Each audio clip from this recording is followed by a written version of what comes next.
and we discussed about 4 different colligative properties, that are relative lowering of vapor pressure, freezing point, depression in freezing point, elevation in boiling point, and osmotic pressure.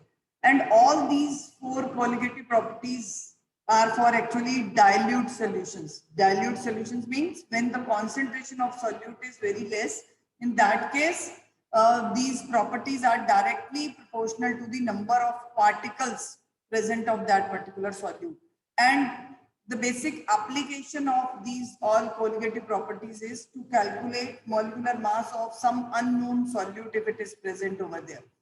And make one note for these properties, that out of all these 4, osmotic pressure is basically used to calculate molecular masses of very large high molecular masses particles, like जो जितने भी proteins हैं, मतलब जो polymers हैं, biopolymers, उनके solutions में अगर मॉलिक्यूलर मासेस उनके फाइंड करने होते हैं पॉलीमर्स के, तो बेसिकली जो कोलिगेटिव प्रॉपर्टी यूज होती है दैट इज ऑस्मोटिक प्रेशर, क्योंकि ऑस्मोटिक प्रेशर वैल्यू के लिए जो हाई मॉलिक्यूलर मास वाले बायोपॉलीमर्स हैं, बायोपॉलीमर्स होते हैं जो हमारी बॉडी में नेचुरली पॉलीमर्स एग्जिस्ट करते हैं, जैसे कार्बोहाइड्रेट्स हैं, प्रोटीन्स हैं, फैट्स हैं, न्यूक्लिक एसिड्स हैं, ऑल दीज आर पॉलीमर्स। ठीक है, ये आपको बायोपॉलीमर्स चैप्टर वैसे next year this year only you will be having in syllabus as well, but वहां पर उनकी केमिकल कॉम्पोजिशन है, उनके मॉलिक्यूलर मासेस फाइंड करने के लिए जो बेस्ट मेथड यूज होता है दैट इज ऑस्मोटिक प्रेशर, क्योंकि ऑस्मोटिक प्रेशर के लिए जो वैल्यू आती है वो हाई होती है as compared to other colligative properties, so it can easily be measured.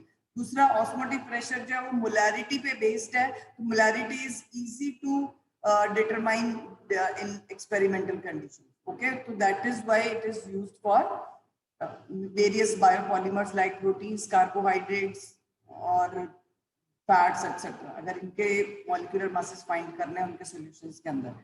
Now next property is next topic actually abnormal molecular masses के नेम से हेडिंग है आपकी बुक में.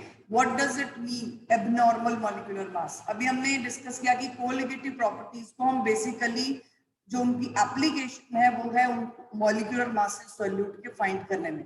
तो you can see that any colligative property as it is directly proportional to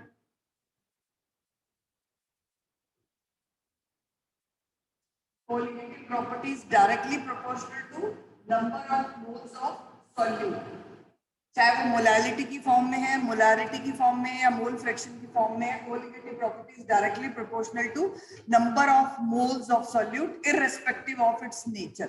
ठीक है, कि वो कौन सा सॉल्यूट है उस पर डिपेंड नहीं करेगा, rather it depends only on the number of particles, and number of particles are actually dependent और you can say inversely related to molecular masses.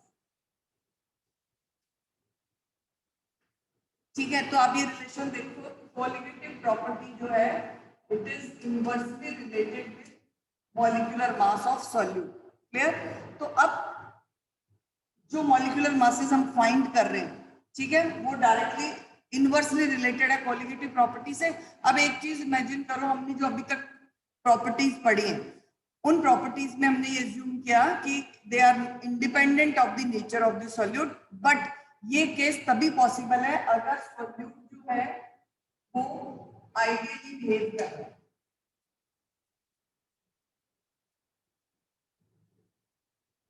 Ideal behaviour solute का क्या है कि सॉल्यूट आपने जितना अमाउंट डाला है, मतलब 1 मोल अगर डाला है तो उसके पार्टिकल्स एग्जैक्टली 1 मोल ही प्रेजेंट होने चाहिए सॉल्यूशन के अंदर. मींस आपको एक एग्जांपल देती हूँ छोटा सा. If you are adding 1 mole of glucose and you have added 1 mole of NaCl, same 1 molar solution suppose हमने बना लिया इनका, या 1 मोलर सॉल्यूशन बना लिया 1000 ग्राम वाटर में इनको डिसॉल्व करके. अब इस सॉल्यूशन में नंबर ऑफ पार्टिकल्स कितने होंगे? 1000 किलोग्राम वाटर में हमने 1000 ग्राम वाटर में हमने 1 मोल ग्लूकोज ऐड कर दिया. How many glucose particles will be there in that 1 kg solution, 1 kg water? Exactly 1 mole मतलब एवोगैड्रो नंबर पार्टिकल प्रेजेंट होंगे, बिकॉज ग्लूकोज मॉलिक्यूल, जो ग्लूकोज है ये कोवेलेंट सॉलिड है, मॉलिक्यूलर सॉलिड है, it will not further dissociate to form ions. अब लेकिन आप अगर इस सॉल्यूशन में देखो 1 मोल NaCl, NaCl एक ऐसा सॉल्ट है which when added to water it get dissociated into ions।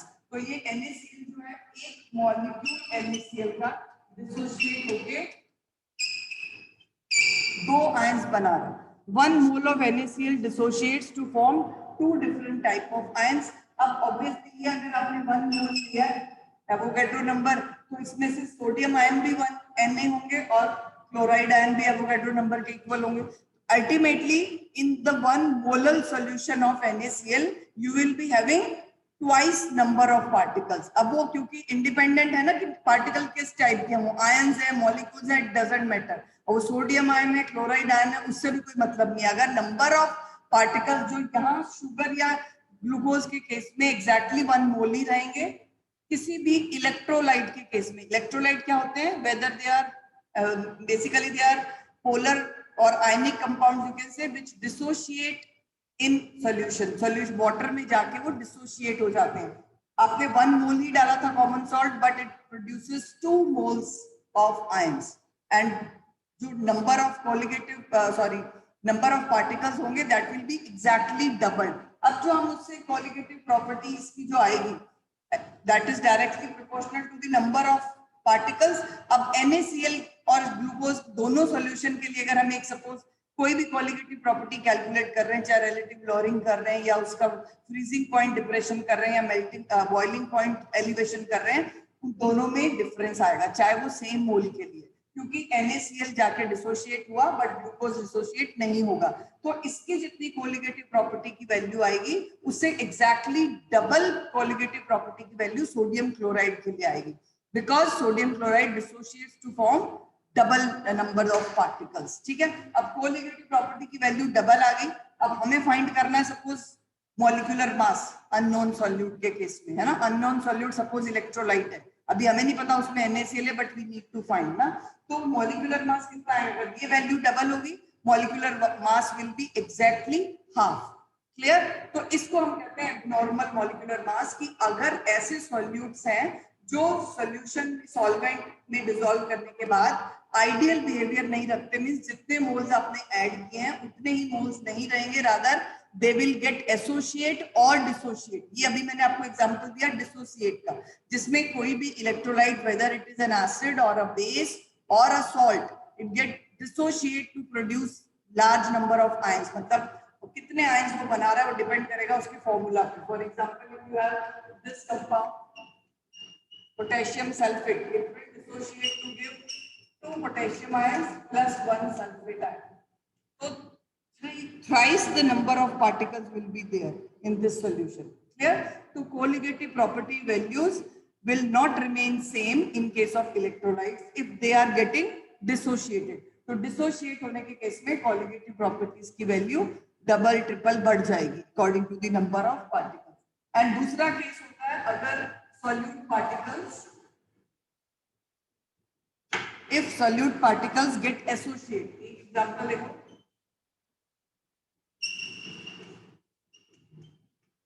ये है आपका normal acetic acid, structure is like this,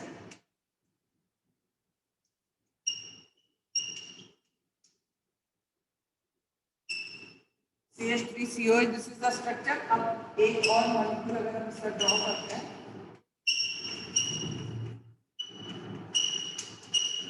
two molecules of acetic acid, they get associated with the help of hydrogen bonding when acetic acid is dissolved in some organic solvent like benzene या किसी और organic solvent में इसको dissolve करते हो तो ये आपस में ही associate हो जाते हैं solute molecules।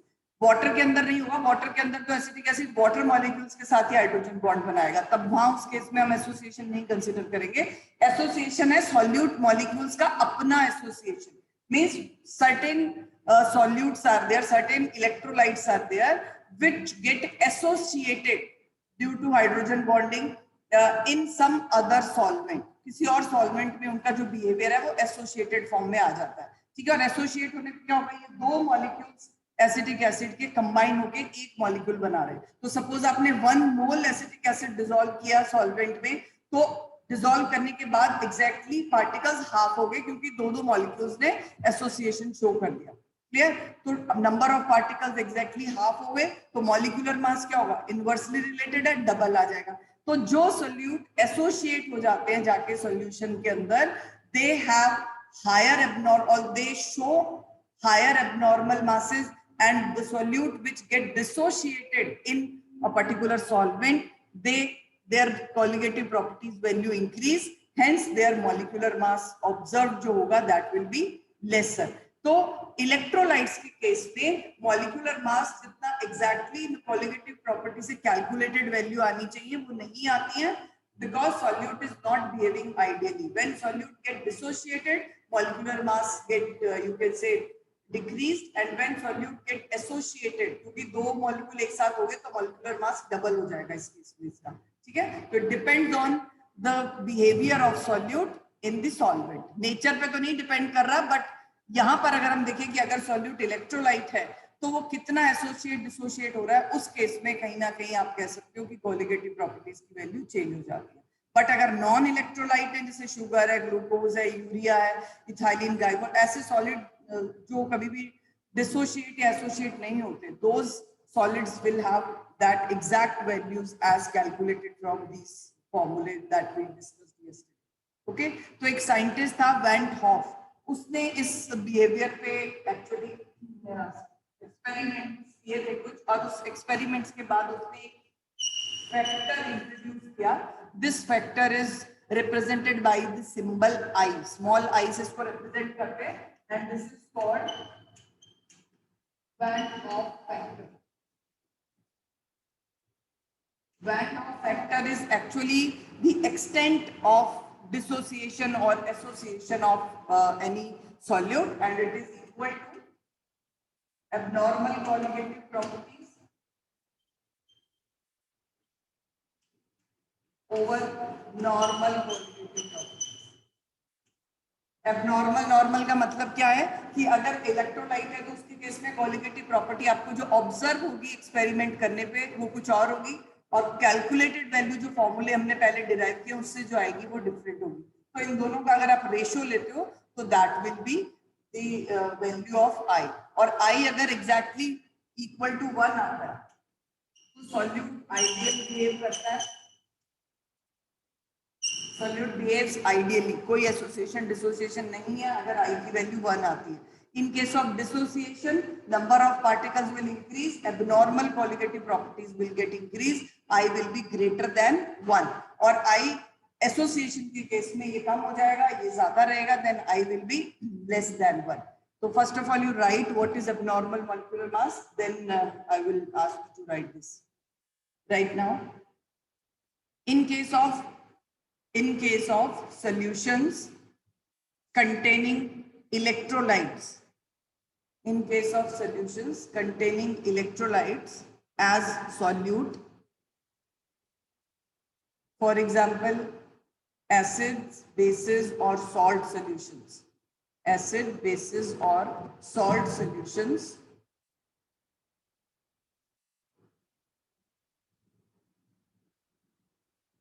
the molecular masses of solute, the molecular masses of solute calculated from colligative properties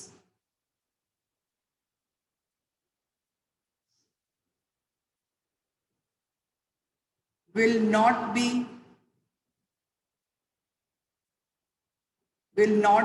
observed as normal values, will not be observed normally कर सकते हो, due to dissociation or association, due to dissociation or association of solute particles in a particular solvent.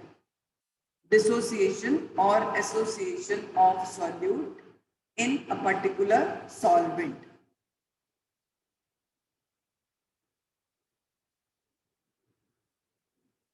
In first write dissociation. In case of dissociation, number of particles of solute increase. In case of dissociation, number of particles of solute increases. Hence, co-ligative property observed in the experiment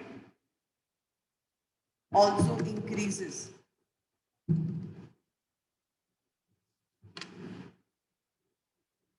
And molecular mass of solute,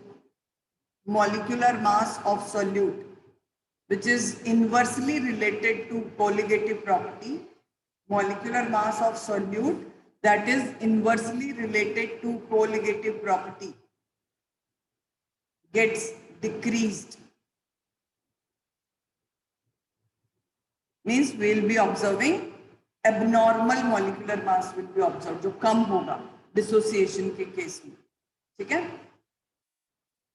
next लिखिए in case of association, of solute,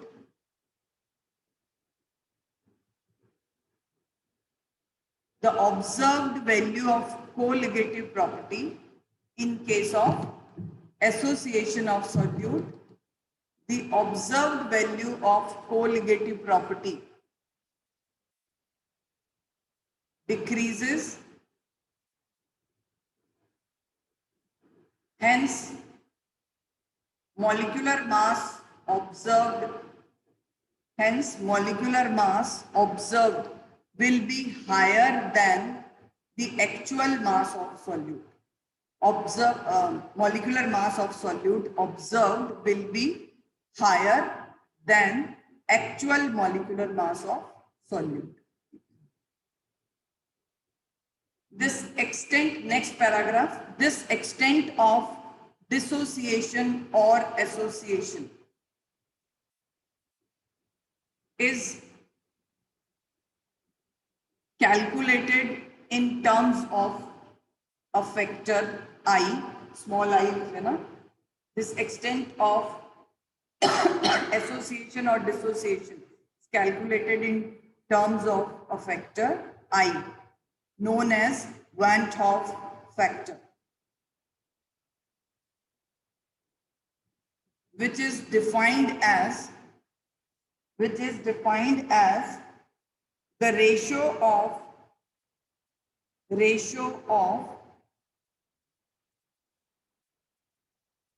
experimentally observed value of colligative property, ratio of experimentally observed value of colligative property to the calculated value of colligative property.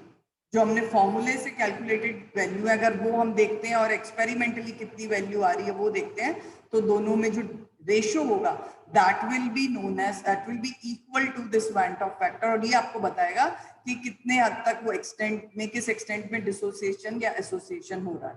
ठीक है. और actual में colligative properties inversely related to molecular masses. तो I को आप इस format में define कर सकते हो. I is equal to normal molecular mass over abnormal molecular mass. ठीक है. तो second definition I can also be there. It is defined as the ratio of normal molecular mass, which is calculated by any formula, which formula we have derived yesterday. जो 4 फॉर्मूले हमने colligative properties के derive किए, अगर आप simply वो ही apply करके formula निकालते हो, मॉलिक्यूलर मास निकालते हो, तो वो नॉर्मल होगा. एंड रेशियो उसका लेना है अपने एबनॉर्मल, जो ऑब्जर्व हुआ है आपको एक्सपेरिमेंट के अंदर, मॉलिक्यूलर मास, इन दोनों का रेशियो जो होगा दैट विल बी आई। मतलब इनवर्स रिलेशन है कोलिगेटिव प्रॉपर्टी और मॉलिक्यूलर मास का। एक कोई भी फॉर्मूला कर लो, उसी से आप आई इजीली निकाल सकते हो, ठीक है। अब नेक्स्ट आपने लिखना है when I is equal to 1, जब I की वैल्यू एग्जैक्टली 1 होती है, when I is equal to 1, solute behaves ideally. Solute behaves ideally means no association or dissociation. Means no association or dissociation. I is greater than 1 for dissociation.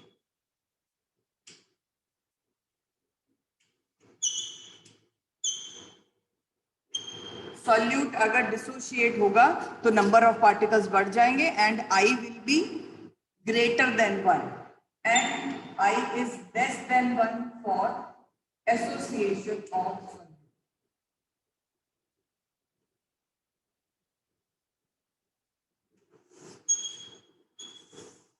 These three cases, ये 1 mark question में बहुत बार आ जाता है, what will be the value of I in case of solute which get dissociate in a particular solvent, or when I comes out to be more than 1, what behavior of solvent solute molecules you can observe or you will be observed in that particular experiment। तो अगर I की value 1 से ज्यादा है, always remember particles ज्यादा है तभी I ज्यादा आएगा। I is directly related to you can say number of particles। Particles dissociation में ही बढ़ेंगे। डिसोशिएट होना मतलब एक मॉलिक्यूल 3 से 4 और पार्टिकल्स में टूट गया, और एसोसिएशन मतलब 2 या 2 से ज्यादा पार्टिकल्स मिल करके एक एसोसिएटेड मॉलिक्यूल बना रहे हैं। तो नंबर ऑफ पार्टिकल डिक्रीज होंगे एसोसिएशन में, I will be less than 1 और एग्जैक्टली 1 है, then it will be ideal behaviour of solute. Clear. अब एक चीज और है बेटा, आई की वैल्यू जो है डिसोसिएशन या एसोसिएशन के केस में, अगर कोई भी सॉल्ट, जैसे कुछ सॉल्ट्स कुछ इलेक्ट्रोलाइट्स ऐसे हैं जो 100% आयनाइजेबल होते हैं, जैसे स्ट्रॉन्ग एसिड्स हो गए, स्ट्रॉन्ग बेसिस हो गए, या सॉल्ट्स, कुछ सॉल्ट्स ऐसे से NaCl वगैरह कंप्लीटली डिसोशिएटेड होते हैं। तो ऐसे सॉल्ट्स के अंदर आई की जो वैल्यू होती है वो डायरेक्टली इक्वल होती है कि वो कितने नंबर ऑफ आयंस प्रोड्यूस कर रहा है। For example NaCl produces 2 ion, sodium ion and chloride ion, तो एग्जैक्टली इक्वल होंगे इनके, आई की वैल्यू 2 हो जाएगी, ठीक है। But in case of those electrolytes which partially get associate or dissociate in a particular solvent, then आपको I की value exactly equal to number of particles जितने dissociate हुए हैं associate उस पे उसके equal नहीं होगी, rather it can be dependent on the degree of association or dissociation, कि किस extent तक वो solute associate या dissociate हो रहा है। अगर 100% ionizable नहीं है तो I is equal to number of particles associated or dissociated when the solute get 100% associated or dissociated, तब कोई प्रॉब्लम नहीं आपको कैलकुलेट करने में। Write down this thing, I is equal to number of particles associated or dissociated if the solute is 100% ionisable.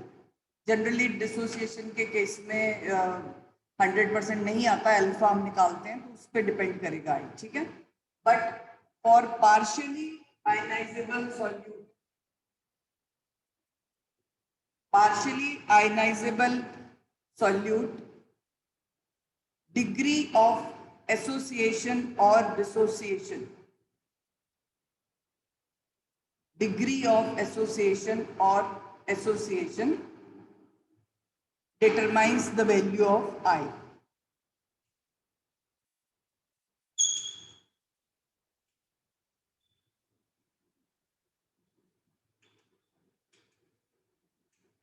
First we'll see how alpha and I are related to each other in case of dissociation. Degree of dissociation, degree alpha जो है वो दोनों के लिए use करना है, चाहे dissociation हो रहा है या एसोसिएशन हो रहा है। अल्फा हमने, अगर आपको याद हो चैप्टर जो हमने इक्विलिब्रियम किया था 11th में, उसमें भी हमने अल्फा टर्म लिखा था। किसी भी इलेक्ट्रोलाइट किस एक्सटेंट तक अगर वो 100% आयनाइजेबल नहीं है या 100% एसोसिएट नहीं हो रहा है, कुछ हद तक जो होगा वो हद, वो एक्सटेंट क्या है, that is known as alpha, fraction of total molecules which get associate or dissociate. For example, अगर एक आपके पास solute है या एक compound मतलब electrolyte जो हमने add किया solution में, it is A and it gets dissociated to form N1B, N2C, N3D. इस तरह से अभी हम ये assume करें कि बहुत सारे number of ions बन रहे हैं. Suppose the total number of ions formed by this solute A is n. Total number ये n ions बना रहा है. Let us say n may be 2, 3, 4, any it may be. Okay. Initially हमने A का अगर 1 mole हमने add किया था, यहाँ पर कोई भी आयन प्रोड्यूस नहीं हुआ. एट इक्विलिब्रियम, क्योंकि ये डिसोल्यूशन आपको पता है सॉल्यूशन हमेशा इक्विलिब्रियम रहता है आयन का और मॉलिक्यूल्स का. तो एट इक्विलिब्रियम सपोज इसका डिग्री ऑफ डिसोसिएशन अल्फा है, तो अल्फा ये भी अल्फा n1 अल्फा बनेगा, या n2 अल्फा बनेगा, या n3 अल्फा. टोटल हम कह सकते हैं n alpha particles will be produced by dissociation, और ये कितना बचेगा 1 माइनस अल्फा. इक्विलिब्रियम पे आपके पास जो नंबर ऑफ पार्टिकल्स होंगे अनडिसोसिएटेड, अगर वो कंप्लीटली डिसोशिएबल नहीं है, हम उसके लिए कर रहे हैं. जो कंप्लीटली डिसोशिएबल है उसमें तो 1 माइनस अल्फा 0 ही हो जाएगा. जितने हैं वो टोटल एन अल्फा में कन्वर्ट हो जाएंगे. तो 1 माइनस अल्फा बचेंगे आपके पास जो डिसोशिएट नहीं हुए, एंड एन अल्फा वो पार्टिकल्स हैं जो डिसोशिएटेड है. तो टोटल नंबर ऑफ पार्टिकल्स कितने हो गए?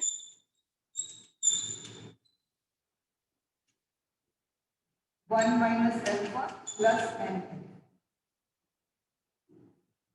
क्लियर? अब जो ये आप नोट करते जाना बेटा साथ साथ. अब जो क्वालिटेटिव प्रॉपर्टीज है वो डायरेक्टली प्रोपोर्शनल होती है number of particles. Qualitative property is directly proportional to the total number of particles, that is 1 minus alpha plus n alpha. ये हुई आपको ऑब्जर्व क्वालिटेटिव प्रॉपर्टी. ठीक है, आपकी ऑब्जर्व क्या हुई इस एक्सपेरिमेंट में qualitative property 1 minus alpha plus n alpha. और जो नॉर्मल क्वालिटेटिव प्रॉपर्टी है that will be exactly equal to 1, क्योंकि अगर हम सोच रहे हैं डिसोसिएशन या ये कुछ भी नहीं हो रहा, नॉर्मल बिहेवियर शो कर रहे हैं सॉल्यूट, उस केस में वो एग्जैक्टली 1 मोल के इक्वल आएगा.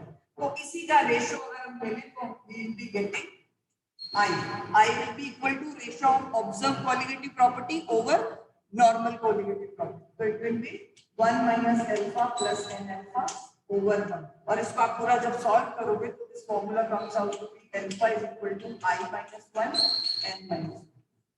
ये फॉर्मूला हमारे पास आता है अगर हम डिसोसिएशन अल्फा, आप यहाँ पे छोटा सा DISS लिख लो तो थोड़ा सा माइंड में रहेगा. In case of dissociation alpha is related to I in this manner. I और अल्फा का रिलेशन आप I फाइंड कर सकते हो इस फॉर्मूला से. अगर अल्फा दिया है क्वेश्चन में, अल्फा अगर पूछा गया डिग्री ऑफ डिसोसिएशन I से आप फाइंड कर सकते हो. ठीक है, now right second degree of association.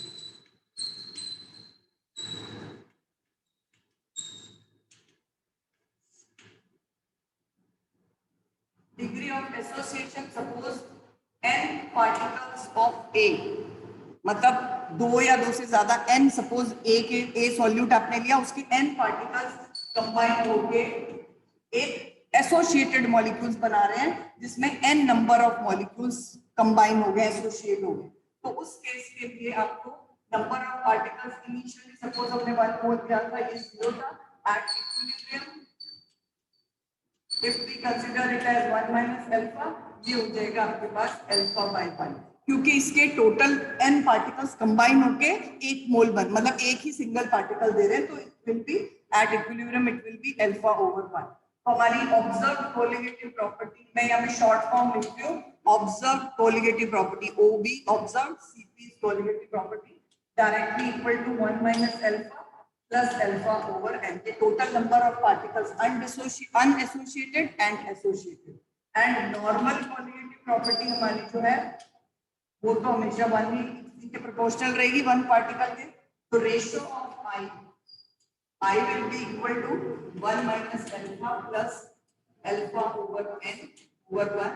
And when you solve it, alpha association जो आपका आ रहा है, that will be I minus 1 over 1 over n minus 1. थोड़ा सा डिफरेंस है दोनों फॉर्मूला में. वो I minus 1 over n minus 1 है. It comes out to be I minus 1 over 1 over n minus 1. तो ये दोनों फॉर्मूले आप एग्जैक्टली याद भी रख सकते हो. एसोसिएशन डिसोसिएशन में ज्यादा डिफिकल्ट नहीं है, और you can derive on the spot in numerical जितने मॉलिक्यूल एसोसिएट या डिसोसिएट हो रहे हैं उसकी वैल्यू n के लिए वो वैल्यू पुट कर सकते हैं. n means the number of particles associated or dissociated. Alpha या तो गिवन होगा अगर i निकालना होगा, और i दिया होगा तो अल्फा पूछेंगे. ठीक है, तो ये दो रिलेशनशिप डिग्री ऑफ डिसोसिएशन और एसोसिएशन के लिए. नेक्स्ट अब एक चीज लिखो, formula for calculation of colligative properties using I factor. अगर किसी न्यूमेरिकल में सॉल्यूट पार्टिकल इलेक्ट्रोलाइट है तो उसका I कंसीडर होगा, तभी आप उसकी कॉलिगेटिव प्रॉपर्टी फाइंड कर पाओगे. तो नए फॉर्मूले चारों कॉलिगेटिव प्रॉपर्टीज क्या है? P nought minus PS over P nought is equal to I XB. हो गया relative lowering of vapour pressure. दूसरा है हमारा delta TB is equal to I KBM. अब देखो हम सब में आई से मल्टीप्लाई करते जा रहे हैं उसको, क्योंकि आई फैक्टर हमारा कॉलिगेटिव प्रॉपर्टी को चेंज करेगा. Delta T F is equal to I KBM. Third formula. Fourth है हमारा pi is equal to N over V R T. इसके साथ भी आई है. मतलब in all these four formula you need to put this I factor in multiplication with the right hand side. जो भी values है उनके साथ आपको ये मल्टीप्लाई करना है I.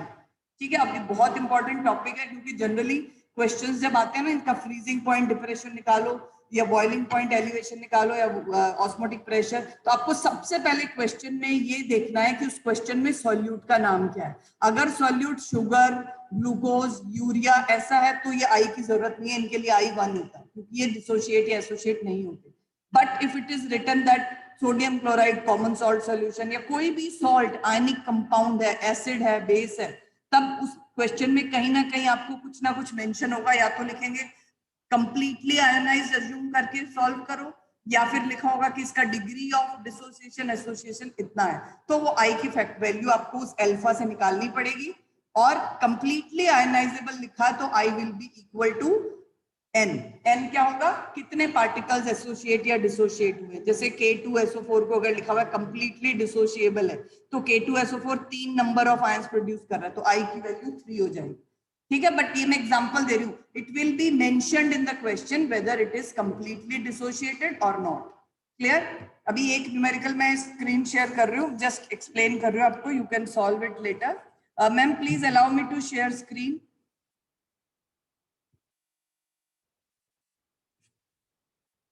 Asha ma'am?